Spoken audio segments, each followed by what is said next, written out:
So secara keseluruhan kita bajet untuk tahun ini ada beberapa perkara yang kita bawa. Secara umumnya ada 11 inisiatif yang kita kemukakan kepada Kementerian Keuangan melibatkan kos sekitar 6.8 bilion ringgit.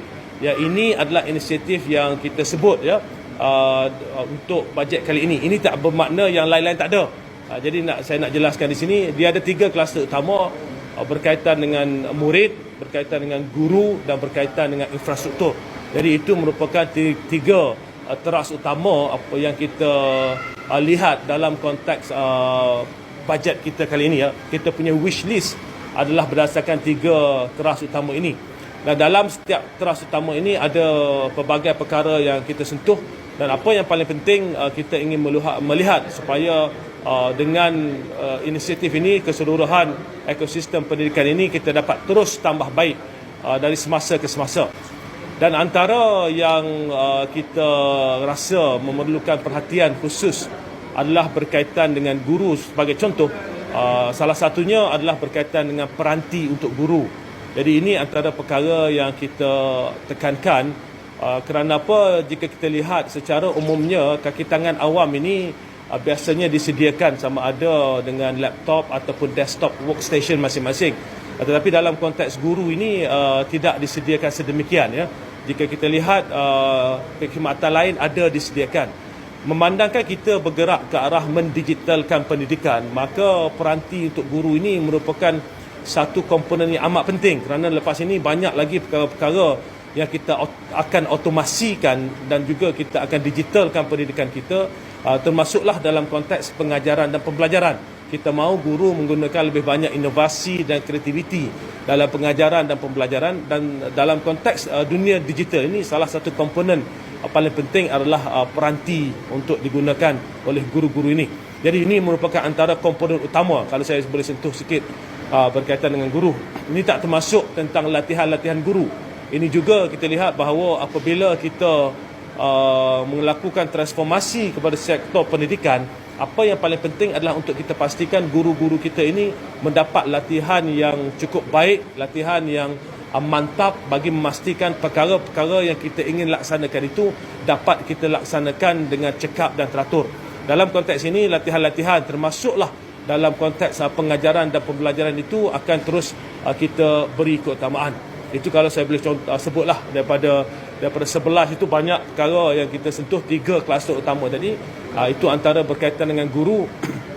Dan juga jika kita lihat berkaitan dengan murid sebagai contoh, antara perkara yang ramai sentuh adalah berkaitan dengan RMT, rancangan makanan tambahan ini.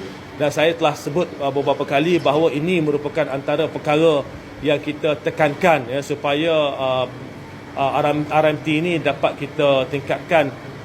Peruntukan untuk RMT ini kalau sekarang ini kita RM2.50 di Semenanjung sebagai contoh, kita mohon ditingkatkan lagi mengambil kira situasi dan keadaan semasa. Itu berkaitan dengan RMT. Antara lain juga berkaitan dengan murid berkeperluan khas sebagai contoh. Ini murid berkeperluan khas ini merupakan antara perkara yang kita beri tumpuan untuk kita pastikan supaya anak-anak kita yang memerlukan pendidikan khas ini dapat bersama-sama dengan sahabat-sahabat lain dalam arus perdana dengan infrastruktur, kemudahan serta kecakapan yang sama.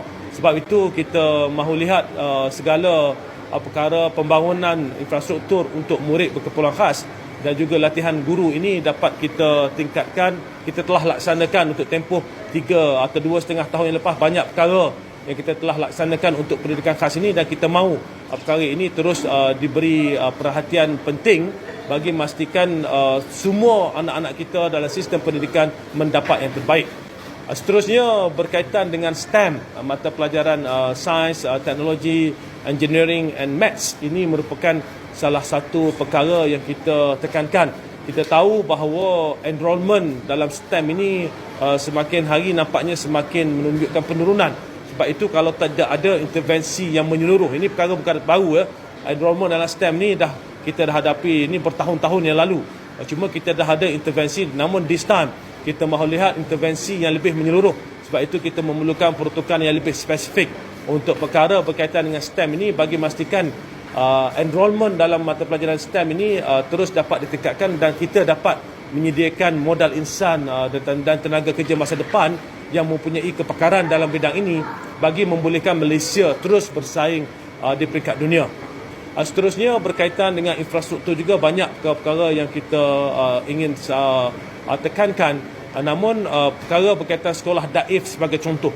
Walaupun kita telah laksanakan sebelum ini memang dah ada peruntukan berkaitan dengan sekolah daif, cuma kita memohon agar dapat ditingkatkan di mana kita ingin menyelesaikan khususnya perkara-perkara yang berkaitan dengan sekolah yang mempunyai bangunan daif pada skala 7. Pada skala 7 ini maknanya bangunan ini telah disahkan oleh JKR bahawa ianya tidak selamat untuk diduduki. Maka kita nak mohon supaya diberi peruntukan yang agak lebih supaya kita dapat tingkatkan kapasiti dan juga tingkatkan usaha-usaha untuk menyelesaikan perkara berkaitan dengan bangunan daif di sekolah-sekolah ini.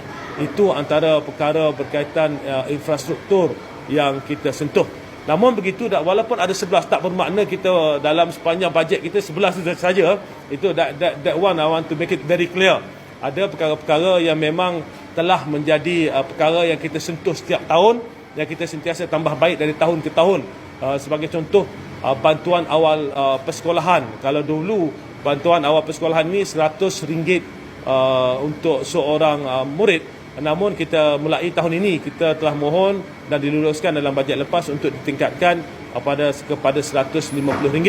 Jadi kita ingin melihat sekiranya ada penambahbaikan untuk perkara-perkara berkaitan dengan bantuan pada murid ini, tentunya ianya dapat membantu ibu bapa dalam menghadapi sesi persekolahan yang akan datang.